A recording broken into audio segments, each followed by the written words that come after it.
Black tiger ఈ మాట తరచూ వింటూ ఉంటాం. కానీ ఎక్కడా నల్ల చిరుతలు పెద్దగా కనిపించవు. కానీ తొలిసారి భారత్లో బ్లాక్ టైగర్ని గుర్తించారు. ఎక్కడో అనుకుంటున్నారా? మన ఒడిశాలోనే. ఇక్కడ నయగఢ్ జిల్లా అటవీ ప్రాంతంలో ఈ అరుదైన నల్ల చిరుతను గుర్తించారు. నోటితో పసికూనను కరుచుకొని అడవిలో నడుస్తూ వెళ్తున్న నల్ల చిరుత విజువల్స్ ఇప్పుడు మన ఇండియాలో వైరల్గా మారాయి. ఈ బ్లాక్ టైగర్ విజువల్స్ అడవుల్లో అమర్చిన ట్రాప్ కెమెరాలో చిక్కాయి.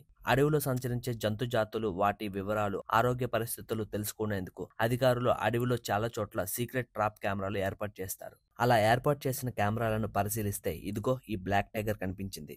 ఇప్పుడు దీని స్పెషాలిటీలపై అనేక విషయాలు వెలుగులోకి వచ్చాయి.